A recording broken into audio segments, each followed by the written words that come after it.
أعوذ بالله من الشيطان الرجيم. أعوذ بالله من الشيطان الرجيم. ولا تقولوا لما تصف ألسنتكم الكذب ولا تقولوا لما تصف ألسنتكم الكذب. اور نہ کہو اس وجہ سے جو تمہاری زبانیں جھوٹ بولتی ہیں. اور نہ کہو اس وجہ سے جو تمہاری زبانیں جھوٹ بولتی ہیں. ھذا حلال وھذا حرام. ھذا حلال وھذا حرام. یہ چیز حلال ہے اور یہ چیز حرام ہے. یہ چیز حلال ہے اور یہ چیز حرام ہے. لتفتروا علی اللہ الکذب. تاکہ تم اللہ پر جھوٹ باندھو. ان الذین یفترون علی اللہ الکذب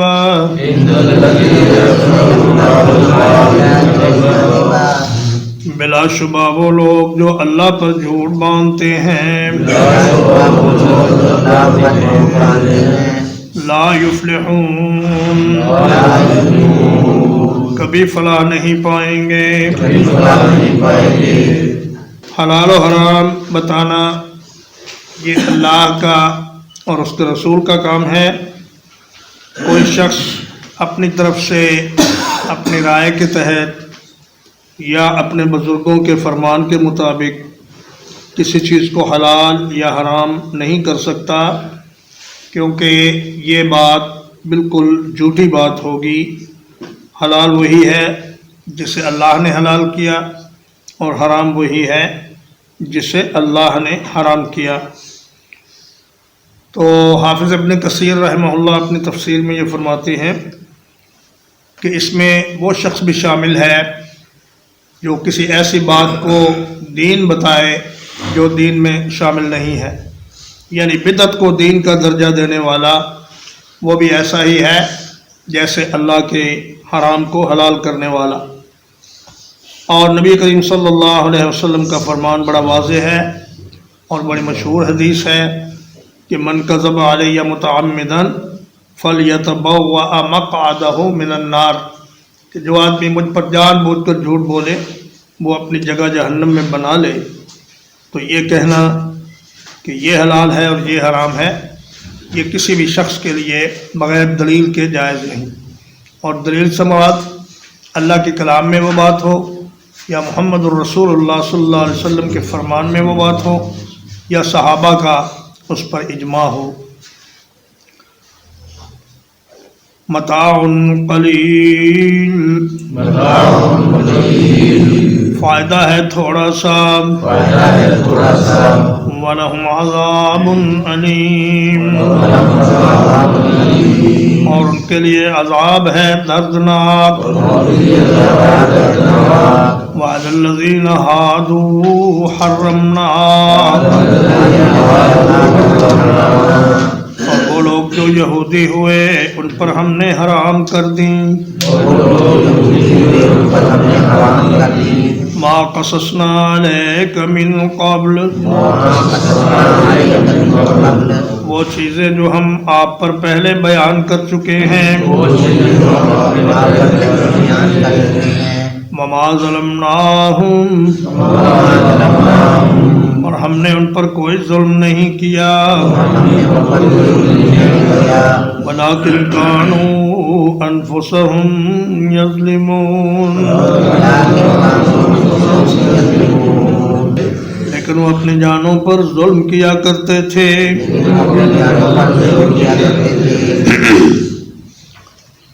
فرمایا کہ ابراہیم علیہ السلام کی ملت میں وہ چیزیں حلال تھیں، لیکن بعد میں یہودیوں نے جب اپنی منمانیاں کیں اور اللہ کی نافرمانیاں کیں تو ہم نے ان پر بعض حلال چیزوں کو بھی حرام کر دیا. سورۃ الانعام کی آیت نمبر 146 میں اللہ تعالیٰ فرماتا ہے کہ وَعَلَى الَّذِينَ هَادُوا حَرَّمْنَا كُلَّ ذِي ظُفُرٍ ہم نے یہودیوں پر ہر ناخن والی چیز حرام کر دی، جن میں اونٹ، شتر مرغ اور بطخ وغیرہ شامل ہیں، یعنی وہ چیزیں جن کے پنجے، جن کے پاؤں کی انگلیاں الگ الگ نہیں ہوتی اور اکٹھی رہتی ہیں، وہ ساری کی ساری ہم نے ان پر حرام کر دی۔ وَمِنَ الْبَقَرِ وَالْغَنَمِ حَرَّمْنَا عَلَيْهِمْ شُحُومَهُمَا إِلَّا مَا حَمَلَتْ ظُهُورُهُمَا أَوِ الْحَوَايَا أَوْ مَا اخْتَلَطَ بِعَظْمٍ ذَلِكَ جَزَيْنَاهُمْ بِبَغْيِهِمْ وَإِنَّا لَصَادِقُونَ۔ فرمایا گائے اور بکری ان کی چربی ہم نے ان پر حرام کر دی، سوائے اس کے جو پیٹھ پر لگی ہوئی ہو یا انٹڑیوں کے ساتھ ہو یا ہڈیوں کے ساتھ لگی ہوئی ہو، وہ چربی حلال تھی، باقی ساری چربی ان پر حرام کر دی گئی۔ اور یہ اس لیے کہ انہوں نے سرکشی کا مظاہرہ کیا اور اللہ کی نافرمانیاں کی۔ ثم ان ربک للذین عملوا السوء بجہالۃ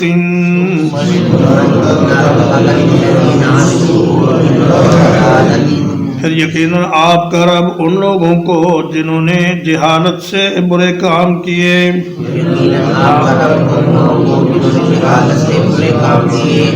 ثم تابوا من بعد ذلك وأصلحوا، پھر انہوں نے اس کے بعد توبہ کر لی اور اصلاح کر لی۔ ان ربک من بعدها لغفور رحیم،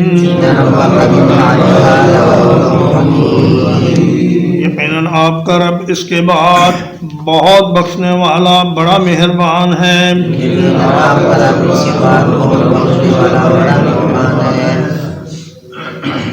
جہالت کا معنی یہاں پہ لا علمی نہیں بلکہ اس کا معنی ہے اکھڑ پن اور نادانی اور برا رویہ۔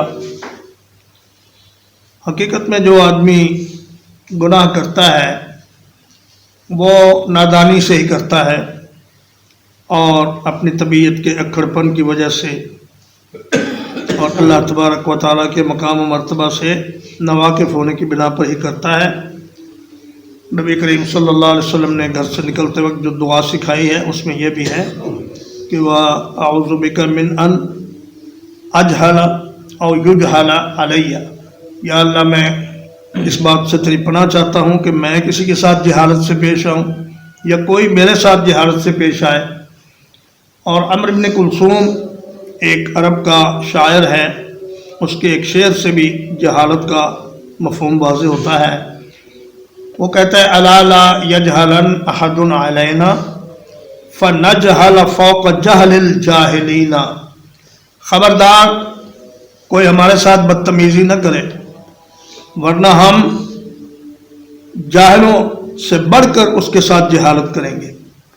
یعنی اگر کوئی آدمی ہمارے ساتھ برا رویہ اختیار کرے گا تو ہم پھر اس سے بڑھ کر اس کے ساتھ برا رویہ اختیار کریں گے۔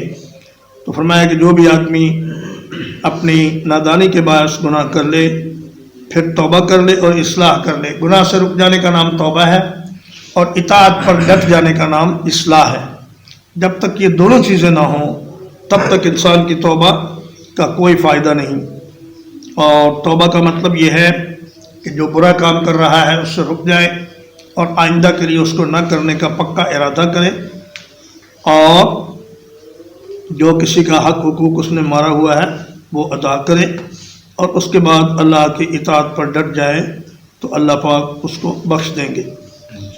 ان ابراہیم کان امتاً، یقیناً ابراہیم علیہ السلام ایک امت تھے،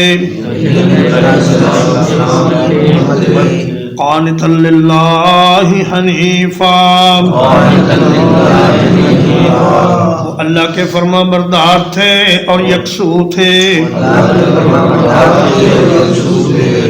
وَلَمْ يَكُ مِنَ الْمُشْرِكِينَ، اور وہ مشرکوں میں سے نہیں تھے۔ ان آیات میں اللہ تبارک و تعالیٰ نے ابراہیم علیہ السلام کی 9 صفات بیان کی ہیں، یعنی ابراہیم علیہ السلام جامع الصفات تھے، امت کے تین معنی ہیں. ایک معنی تو یہ ہے کہ آپ لوگوں کے امام تھے، اور ایک معنی یہ ہے کہ آپ اکیلے ہی اتنا کام کر گئے جتنا ایک پوری امت کے کرنے کا کام ہوتا ہے، اور ایک پورے مجمع میں متفرق طور پر لوگوں میں جو خوبیاں ہوتی ہیں وہ ساری کی ساری خوبیاں ابراہیم علیہ السلام میں اکیلے میں پائی جاتی تھیں. اور امت کا ایک معنی لوگوں کو بھلائی سکھانے والا بھی ہے. حضرت عبداللہ ابن مسعود رضی اللہ تعالیٰ عنہ نے یہ معنی بیان کیا ہے. آپ نے ایک دفعہ فرمایا کہ معاذ ابن جبل امتن قانتن للہ حنیفن تھے. تو سننے والوں میں سے ایک آدمی نے کہا کہ حضرت شاید آپ کو غلطی لگی ہے، یہ صفتیں تو ابراہیم علیہ السلام کے بارے میں اللہ نے بیان فرمائی ہیں. تو انہوں نے کہا کہ تم کو امت کے معنی کا پتہ بھی ہے. امت کا معنی ہے لوگوں کو بھلائی سکھانے والا، اور قانتن کا معنی ہے اللہ کا فرما بردار اور اللہ کے سامنے عاجزی کرنے والا. جب دو چیزیں اکٹھی ہو جائیں، فرما برداری اور عاجزی، تو یہ قنوت کہلاتا ہے. اور حنیفہ کا معنی تمام جوانب سے کٹ کر ایک اللہ کی جانب ہو جانے والا، اسے کہتے ہیں حنیف. تو حضرت عبداللہ ابن مسعود نے فرمایا کہ معاذ ابن جبل بھی ایسے ہی تھے. تو ابراہیم علیہ السلام کے بارے میں اللہ تعالیٰ تعریضاً یہ کفار مشرکین اور یہود و نصارہ سے فرما رہے ہیں کہ تم لوگ جو ابراہیم علیہ السلام کی ملت پر ہونے کا دعویٰ کرتے ہو، تم اپنے اس دعوے میں جھوٹے ہو. اس لیے کہ ابراہیم علیہ السلام تو کبھی شرک کے نزدیک بھی نہیں جاتے تھے، اور وہ تو اللہ ہی کی عبادت کرنے والے تھے. اور تم نے بتوں کو اپنا خدا بنایا ہوا ہے، اور یہود نے عزیر کو خدا کا بیٹا سمجھا ہوا ہے، اور عیسائیوں نے عیسیٰ علیہ السلام کو اللہ کا بیٹا بنایا ہوا ہے. تو تم لوگ کہاں ابراہیم علیہ السلام کی ملت پر ہو؟ ملت ابراہیمی پر ہم ہیں. تو اللہ تعالیٰ نے پہلی خوبی یہ بیان فرمائی کہ وہ امت تھے، دوسری خوبی یہ کہ وہ قانت تھے، تیسری خوبی یہ کہ وہ حنیف تھے، اور چوتھی خوبی یہ کہ ولم یکن من المشرکین، اور وہ مشرکین میں سے نہیں تھے. نہ صرف یہ کہ وہ شرک بھی نہیں کرتے تھے، بلکہ وہ مشرکوں کی بستی میں رہنا بھی گوارا نہیں کرتے تھے. اور اللہ پاک کے حکم سے انہوں نے عراق سے فلسطین کی طرف ہجرت فرمائی اور ایسی بستی کو چھوڑ دیا جہاں مشرکین رہتے تھے. شاکرن لانعمہ، وہ اللہ پاک کی نعمتوں کا شکر ادا کرنے والے تھے. اجتباہ، اللہ نے ان کو چن لیا. وہداہ الی صراط مستقیم،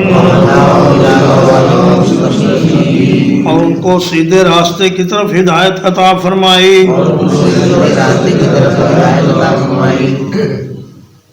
انعم نعمتن کی جمع ہے، اور بعض کہتے ہیں کہ نعمہ کی جمع ہے.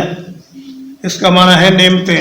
ابراہیم علیہ السلام کو اللہ نے وہ تمام نعمتیں عطا فرما دی تھیں جو ایک پاکیزہ زندگی کے لیے ضروری ہوتی ہیں. نیک اولاد عطا فرما دی، نبوت عطا فرما دی، مال و دولت عطا فرما دیا. تھوڑی دیر میں ایک پورا بچڑا بھون کر لے آنا، یہ کسی مفلس آدمی کا کام تو نہیں ہو سکتا. ابراہیم علیہ السلام کے پاس ٹھیک ٹھاک مال تھا، اور اس کے بعد نیک اولاد اللہ پاک نے ان کو عطا فرمائی. یہ بھی ایک بہت بڑی نعمت ہے.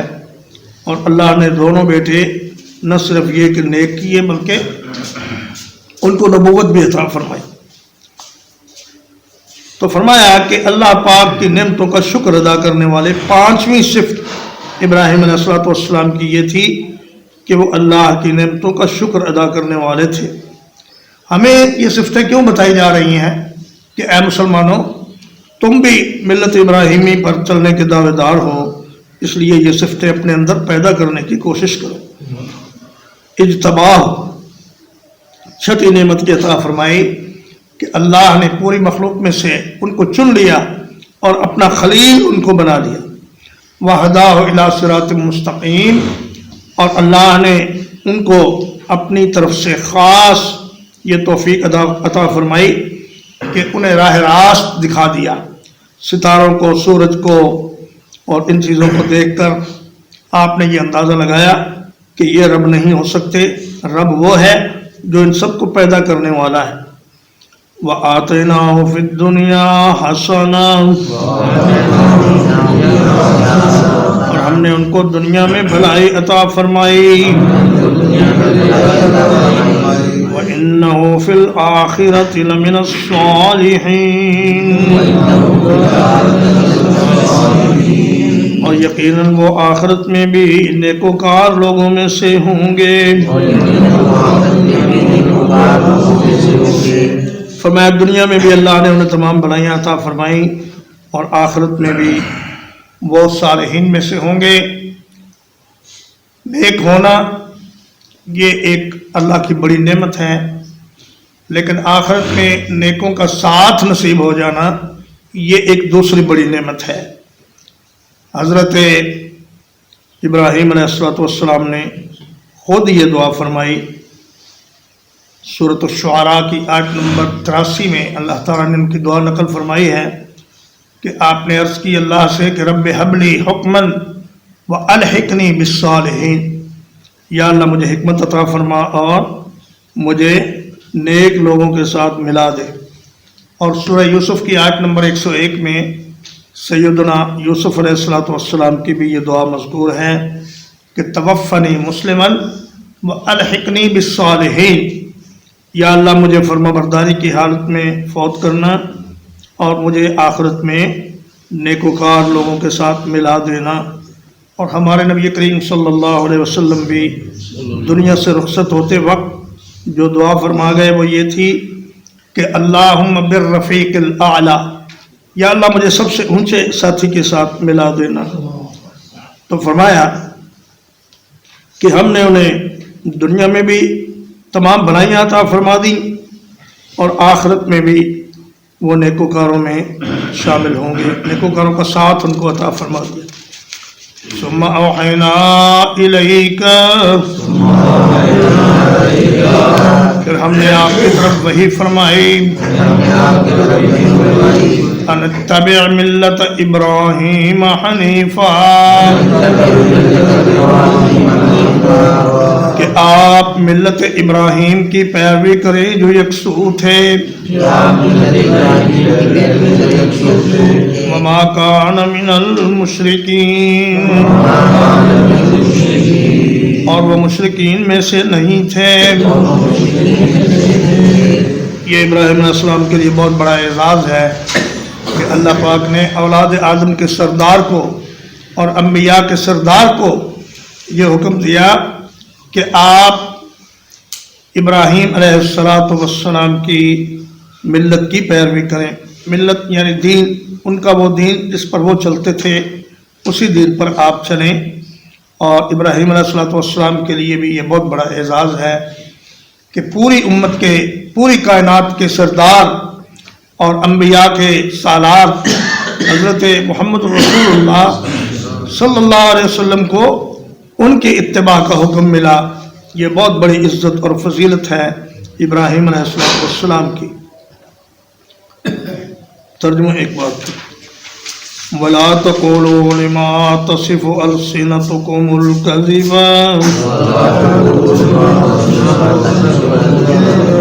اور نہ کہو اس وجہ سے جو تمہاری زبانیں جھوٹ بیان کرتی ہیں۔ هَذَا حَلَالٌ وَهَذَا حَرَامٌ، یہ چیز حلال ہے اور یہ چیز حرام ہے۔ لِتَفْتَرُوا عَلَى اللَّهِ الْكَذِبَ، تاکہ تم اللہ پر جھوٹ گڑ سکو۔ إِنَّ الَّذِينَ يَفْتَرُونَ عَلَى اللَّهِ الْكَذِبَ،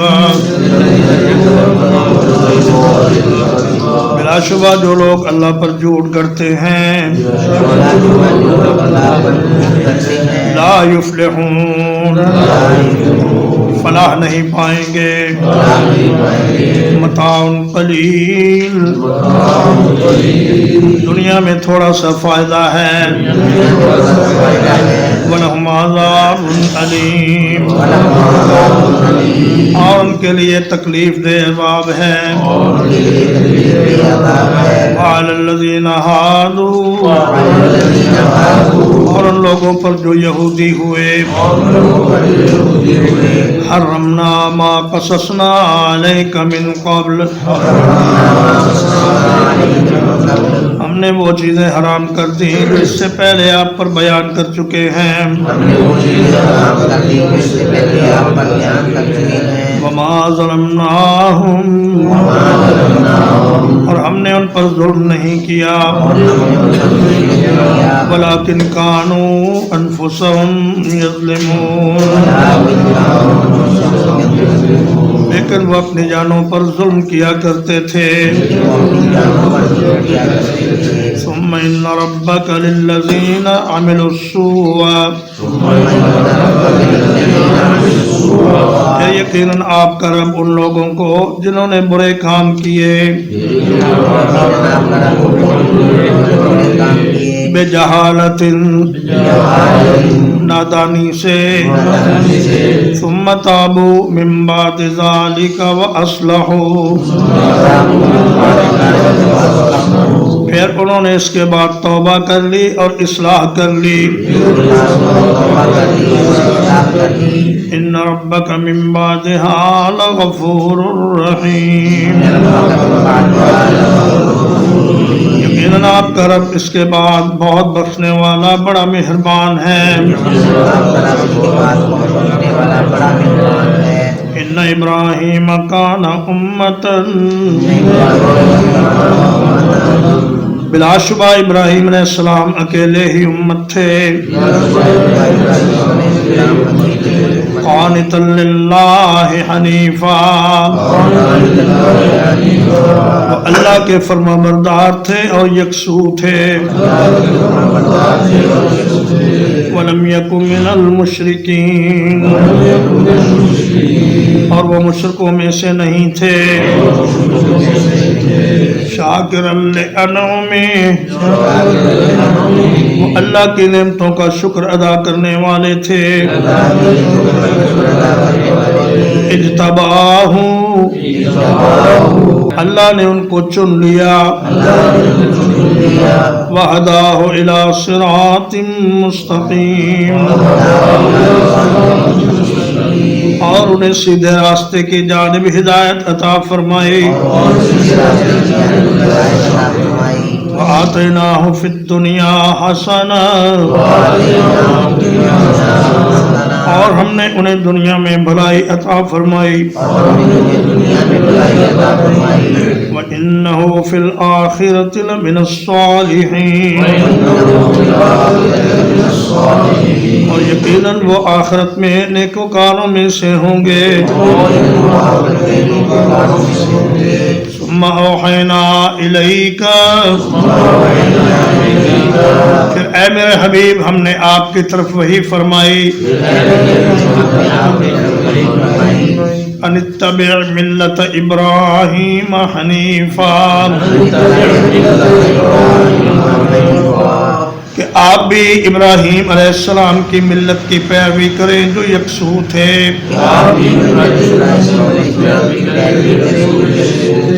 وما کان من المشرکین اور وہ مشرکوں میں سے نہیں تھے وصلی اللہ علی نبینا محمد وآلہ وصحبہ اجمعین.